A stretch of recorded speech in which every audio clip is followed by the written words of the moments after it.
for an axis. One of the Republic's largest shipyards is under attack from Admiral Trench's separatist forces. Jedi Generals Mace Windu and Anakin Skywalker lead a two-pronged assault on the ground and in the air. But after weeks of heated battle and mounting losses, the Republic's grip on an axis begins to slip away.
Oh, greetings, Bucketheads. Mavar Tagar. Welcome to our 234th Bad Batch break-in episode of Mandovision. I'm your host, Norguy Tom, and thank you so much for checking out this small, independent Star Wars podcast. We're so glad you're here. Reach out to us on social media. We are at Mando_Vision on Twitter, now known as X, and Instagram. Please email the show, mandovisiontom@gmail.com. Make sure to like, subscribe, follow, and share the show with all the Mandalorians in your covert. All right, Buckethead Nation, we are back to kick off Season 7 of Star Wars, The Clone Wars, and it is fortuitous timing, because as I record this podcast, it is also the day they released the trailer, the final trailer, for Star Wars The Bad Batch, Season 3, the last season of The Bad Batch. So, something of a little symmetry with all of this, you know. We're kicking off Season 7 with The Bad Batch episode. That new trailer comes out. And, interestingly enough, the new season of Star Wars The Bad Batch will debut on February 21st, which is 4 years to the day from when this episode that introduced The Bad Batch debuted. So, very, very interesting stuff as far as the timing of all these things go. And it sort of seems to me that it feels very, very appropriate that for this podcast, for Mandovision, that we will focus on this first appearance of the Bad Batch. You know, the first time we meet Hunter, Wrecker, Tech, and Crosshair. And we'll use that as sort of our launching point to cover the final season of Star Wars The Bad Batch. So instead of me trying to kill myself in an effort to get Star Wars Season 7 finished before Season 3 of The Bad Batch debuts, why not just put a pin in Season 7 of The Clone Wars, transition from the opening arc of The Bad Batch, the very first time we spend time with them, to the final season. And I think it will give us a really great opportunity to discuss just how much the team has changed in the years since this first appearance in Season 7. So very, very exciting in that regards. As far as the trailer goes, let me tell you, I mean, I'm sure you all have seen it by now. It's great. It's action-packed. It has all the things we want, just enough teases of big action, adventure, and excitement, all the things we want from our Star Wars shows. And it ends on just a really exciting moment, an exciting tease, as a very familiar voice resonates across the screen, and we see the return of Asajj Ventress. And let me tell you, friends, at first, as excited as I was for that return, I mean, I sort of had to do a little pause and be like, wait a second, how's that going to work? And of course, Star Wars, the people behind the show, very, very, very aware of everything. And Brad Rao came out. I don't know if it was in an interview or a statement that he put out. I don't know exactly what was the official context of his quote. But he basically came out and said, like, hey, we're big fans of all the Star Wars content that is out there, and we have a neat way to do this that doesn't disregard and doesn't throw away any of the stuff that came before. So they're big fans of the Dark Disciple. They are embracing the elements of the Dark Disciple. They think they came up with a way to make it all work and fit together. And I'm excited for that because, again, it's all about the effort, baby. You put in the effort, you put in the work, and then it happens. And I respect that. You know, it's much better than some of the sort of the classic, well, that doesn't work for us, so we're just going to throw it out and ignore it. You know, you see that a little bit more in like the live action films when it comes to Star Wars in recent years. You know, like, well, that's not convenient for us, so we're going to disregard it completely.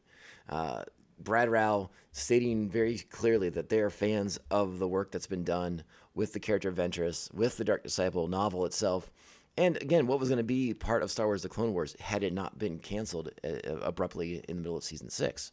So, very, very cool, very, very great moment for Ventress fans out there to kind of get that moment. And now I can't wait to see how they bring it all together. That's what I'm really, really excited about because I am a big fan of the Dark Disciple novel. I think it is excellent. I would have loved to have seen it as originally envisioned as a Clone Wars arc, but it's really good. It's a really good book. I had a blast with it. So big excitement there as we sort of bring the story of the Bad Batch to its conclusion. And will it be a happy ending? Will it be a tragedy? There's so many things left up in the air. You know, we close the season out. Omega now in the custody of the Empire over there at Mount Tantus on Wayland. Crosshair also a prisoner after his efforts to finally defect from the Empire. After the absolutely incredible episode, The Outpost, which was just mind-bending and how good it was. And so revisit that. My God, if we have about a month now to revisit the first 2 seasons of The Bad Batch, and if you choose to skip around, make sure you hit The Outpost because, oh baby, that's a good one. Yeah, so that's exciting stuff. I was very, very delighted to wake up this morning and find that waiting for me once I rolled out of bed. And so good stuff. And I hope I hope it means that they're going to start kind of getting us pumped up for more Star Wars as we get into this year. You know, 2024. We have a couple of the shows coming up, a couple other things to look forward to. Let's start getting those teases out there. I want to see some stuff for Skeleton Crew. I want to see some stuff for Acolyte. Like, let's get it going. Let's get the hype train started so I can get all fired up. All right, let's go ahead. We'll get into our show right now. We're here to talk about the Star Wars: The Clone Wars. We're kicking off Season 7, and again, we're kicking off with an arc that was intended for Season 6. So if you're a hardcore enough fan that you know this episode exists out there on the internet, you can watch it on the Star Wars story reels that have been out on YouTube for a while now, along with the Crystal Crisis on Utapau is also available online as a Star Wars story reel, you know, in a very unfinished format, you know, so be prepared. And this is, like I said, like a couple of the other episodes in this season, intended for 6, but they've been freshened up. They've been enhanced, revitalized, a little bit more tweaks and stuff here and there to make it jive more. You'll notice when you watch Season 7, particularly to the Jedi Knights themselves, in this episode you see Mace Windu and Anakin Skywalker visually much more in line with how we see them in Episode 3 Revenge of the Sith. So the beginning of the end is present just in the appearance of the characters, right? They're not wearing the battle armor anymore. They look more like their characters do in Episode 3. So that's like a visual cue that the war is coming to its end here pretty darn soon. And we are in a bit more of a form of linear storytelling, right? You know, the first couple seasons of the Clone Wars, it jumps around in the timeline. It's not exactly a straight line from the start of the Clone Wars to the end of the Clone Wars. But now, in the last season or two, we have definitely shifted to more straightforward, linear time storytelling. And again, that's very evident with our visual appearances of our Jedi Masters. And you notice it even more in episode 2 that we'll talk about next week when we catch up with Obi-Wan Kenobi. So, for this episode, let's go ahead and get the particulars out of the way before we dive right into it. This is Star Wars The Clone Wars Season 7, Episode 1, The Bad Batch. Original air date, February 21st, 2020. Directed by Kyle Dunleavy, written by Matt Mishnowitz and Brett V. Friedman. Our cast for this week's episode, D. Bradley Baker.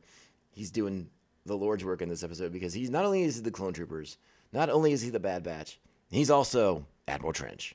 Matt Lanter is Anakin Skywalker. Matthew Wood returns as the battle droids, the commando droids, and the super tactical droid. Terrence T.C. Carson is Mace Windu, and Tom Kane is our narrator. Our plot for this week: Rex, Cody, and Clone Force 99, an unorthodox elite squad, also known as the Bad Batch, look to recover the Republic's strategy algorithm from Admiral Trench, but a haunting truth awaits. What could it be? What could it be? Our Jedi fortune cookie for this episode: embrace others for their differences, for that makes you whole. And again, let's just kind of get to it. We've talked about this in the past. Let's just remind everybody: Clone Force 99. They make a very subtle nod to it in the episode itself. 99, the name of the defective clone that we meet in the ARC Troopers arc, way back in I think that's in season 2. So that they honor that first defective clone who shows a lot of heroism despite his genetic shortcomings. So it's a nod to that, and it's great. I love that little touch. But again, our Clone Force 99 members, aka the Bad Batch: Hunter, Tech, Crosshair, and Wrecker. All right, so not quite the lineup that comes to be when the show starts, when season 1 of the Bad Batch begins. But this is that journey. This is our sort of our backdoor pilot for the Bad Batch. All right, so let's go ahead. Let's get into it. You know what that means. It is time. Strap on your buckets. Let's go. Pardon the interruption, General, but Rex here has a good theory on why we keep losing. Please, Captain. Well, the droid army uses analytics to predict our strategy. The first time we use a tactic, it's very effective. The next, less so. In fact, the more we use a certain tactic, the less effective it becomes. They learn our tendencies and use that data against us. To counter them, we're constantly working out ways to vary our attack. But the losses we are experiencing on Anaxis are not commonplace. Exactly. The counterattacks are so specific, it's my strategy that droids know. My playbook. My concern is that Rex is one of our best. If the droids can learn to defeat him, we may all be vulnerable. What do you propose? Let Rex and me take a small squad behind enemy lines. There's a separatist cyber center which relays all battlefield intel to their command ship. If we're going to find anything, it'll be there. So our heroes are on Anaxis. This looks like a world where shipbuilding is a big priority for the Republic. Mace Windu talks about their secondary fleet and how if they can't get Anaxis away from the Separatists, they're going to be in big trouble. But they're having a hard time with the battle. Again, Admiral Trench has been one of the more formidable bad guys, one of the more formidable Separatist leaders that the Jedi have gone up against in the show. And honestly, Admiral Trench is one of my favorite bad guys in this series. I sort of wish that they had done more with him in the movies as opposed to General Grievous. But, what are you going to do? What are you going to do? Not my story. But Admiral Trench, visually, one of my favorites. I love him. I love the way he talks, his strategy, tactics, the whole thing. Admiral Trench. You hate to go up against him, but if he's on your side, you probably feel pretty good about yourself. Anyways, Rex is noticing, though, that his strategies are not as effective as they used to be. And I had forgotten, this show was only out 4 years ago or so like that, but I had forgotten how at first it sort of hit my ear strangely when Rex talks about analytics and algorithms and like all these like very modern words in our current vocabularies in real life. So to hear it in Star Wars was like, oh gosh, okay, they're going to say that thing and introduce all these elements. And again, it all totally makes sense. It just hit my ear a little funny at first, and I completely spaced on that idea. But they think there's something going on. Something's afoot, though. There's some sort of thing the Separatists have going on here. that is predicting Rex's moves specifically. So somebody knows his, as they say, his playbook inside and out. And they got to get to the bottom of it.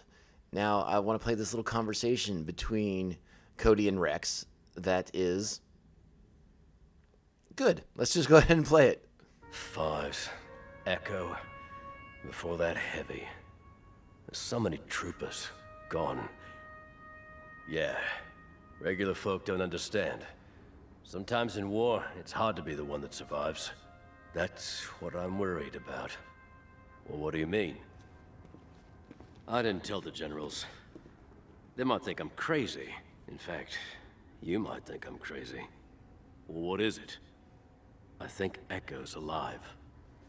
That's not possible. He died at the Citadel.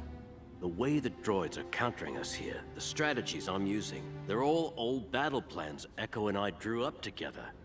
Look, Rex, I hear what you're saying, but it's just not possible. I hope you're right.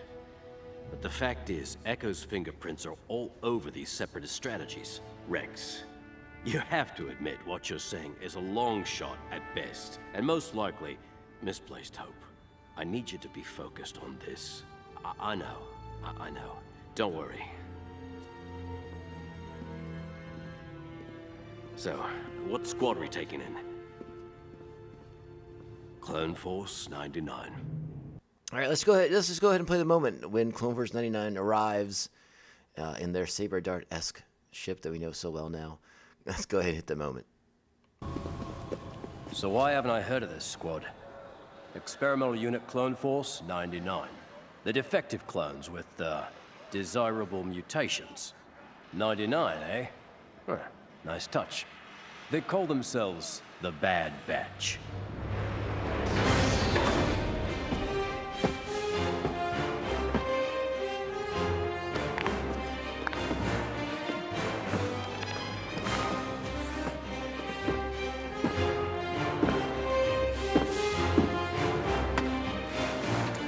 Cavalry has arrived!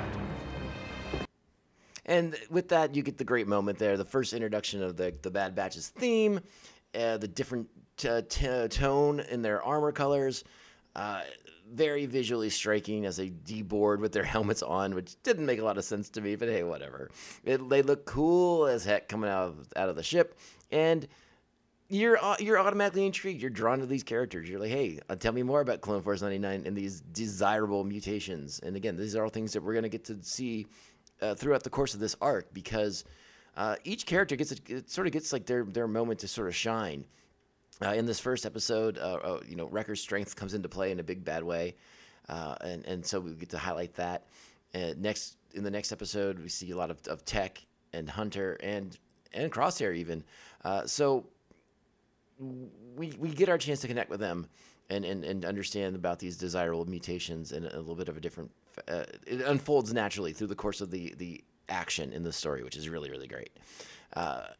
Now, again, a lot of this episode is very visually driven because it is an action-based episode, but what's striking about the Bad Batch, again, the desirable mutations, and as they unhelmet, we get to see there's a bigger visual difference between these clones than any other clones we've met thus far.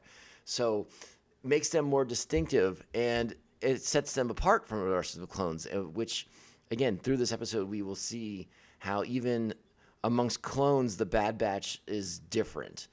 They don't necessarily fit in. They refer to the other clones as regs, and the other clones don't seem to like that very much. So the Bad Batch has sort of built these walls around themselves and isolated themselves from other clones. So their interactions with Rex and Cody's forces are different, and the Bad Batch is used to operating independently, and that comes into play later. I think it's in part 2. When asked like who exactly does the Bad Batch report to, so there's a lot of like interesting elements of just exactly how Clone Force 99 functions within the structure of the Grand Army of the Republic. So some vagueness, some loosey goosiness, but hey, let's just see how it plays out, right? That's the whole thing, and it's a heck of an introduction. Like, let's just not take it away, and that theme come on, we all know it so well now. How can you not get enough of that in particular? Because it's great. All right, so our clone infiltration team is making their way behind Separatist lines so they can make it to the, I already forgot what they called it, the computer base, whatever it is, where that giant dish is and the signals are coming from. And they get detected by the Separatists, by the droid army, who decides to shoot down their ship. And this is that moment I talked about with Wrecker sort of just showcasing just how strong he is. Here it is, the ship's down, and Cody is pinned beneath the ship.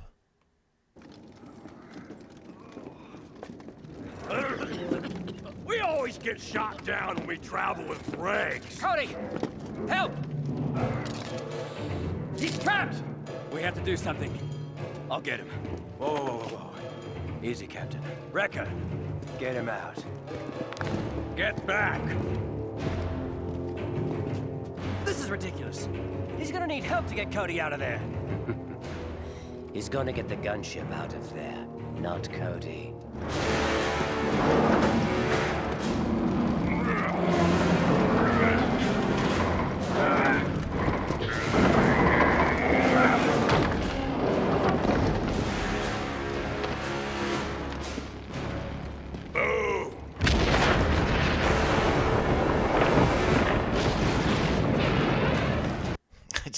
I just love that part where he basically calls his own explosion. That's great stuff right there.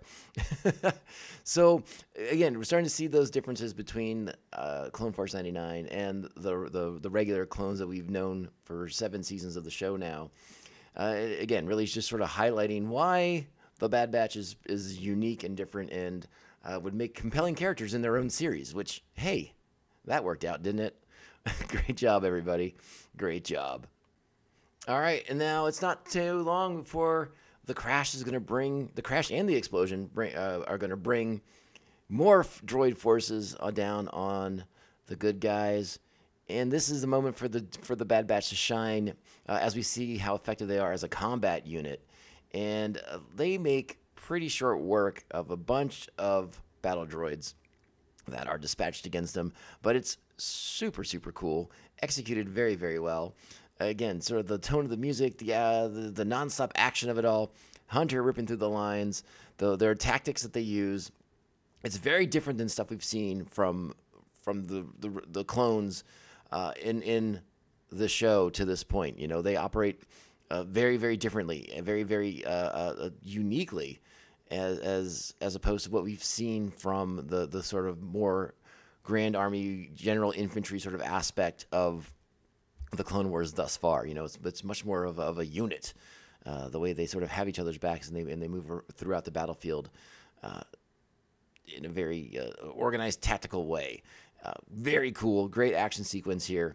And now the super tactical droid makes their way through this wreckage after our heroes have long departed the battlefield. And we get to check in with Admiral Trench.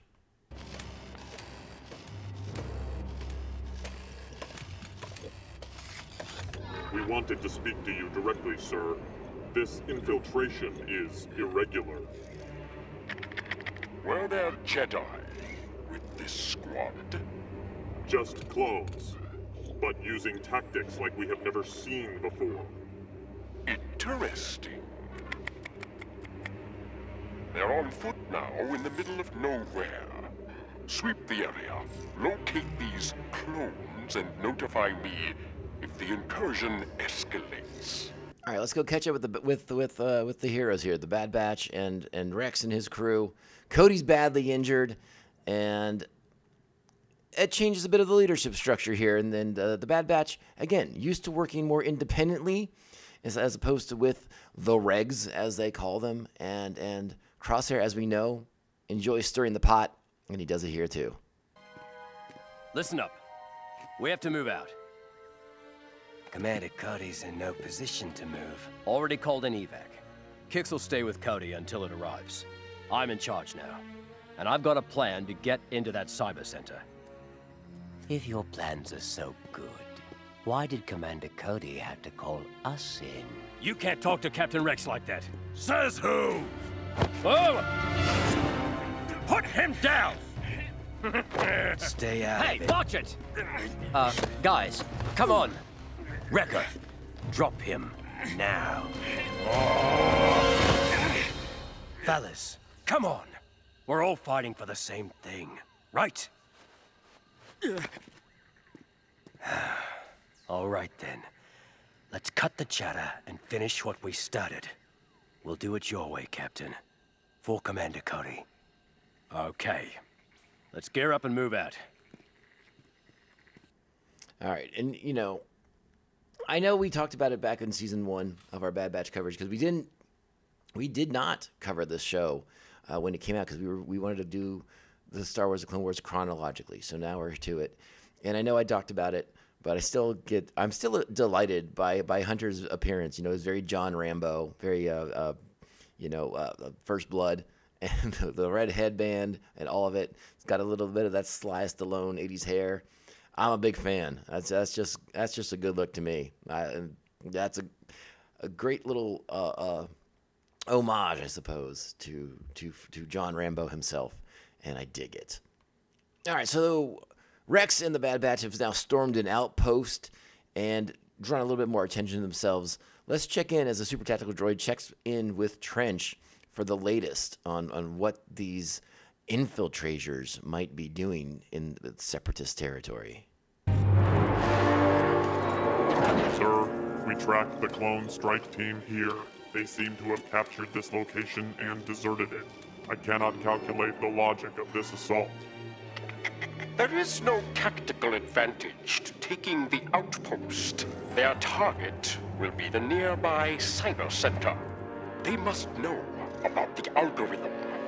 Get me in contact with the cyber center at once. Put all droids on alert. An attack is coming. An attack is coming? When does There it is. There's the attack, and it's coming right at the battle droids. Great. Another great action sequence coming up here. Very, very cool stuff. We're not going to, as much as I want to play the scene for you guys, I don't have the authorization to just play action sequences as much as I'd love to. So let's get to our next bit of dialogue.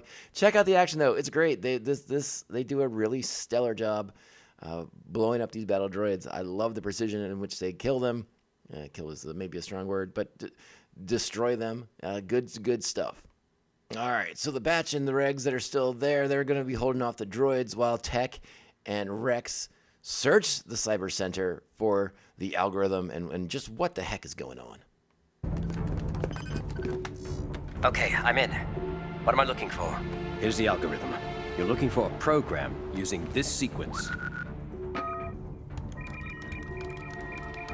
Found it. This is strange. It's not a program. It's a live signal from another planet. Skako Minor.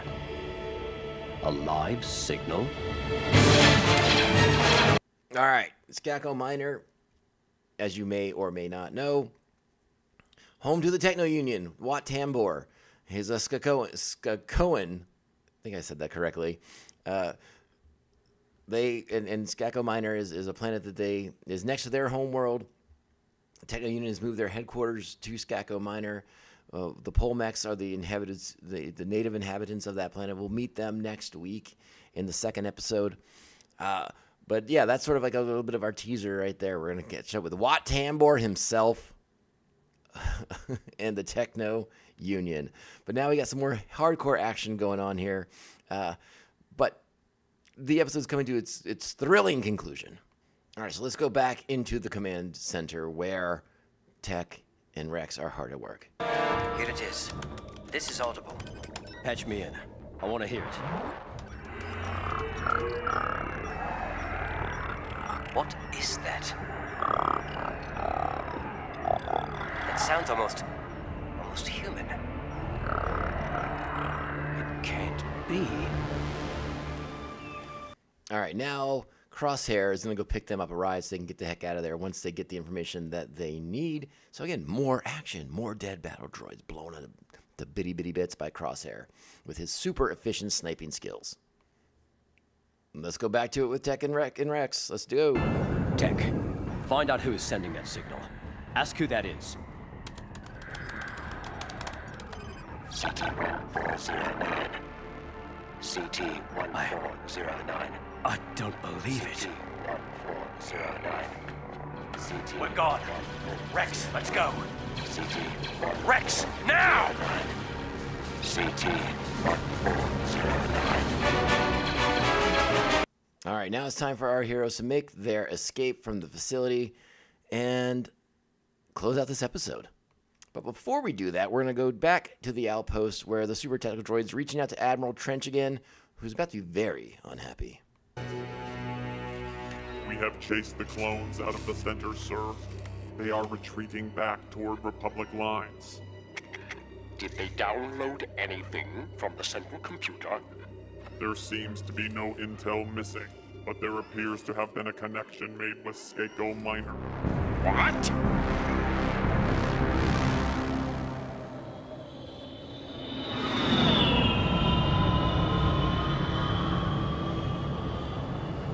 That number, Cap. What did it mean? CT-1409. That was Echo's number. He's alive.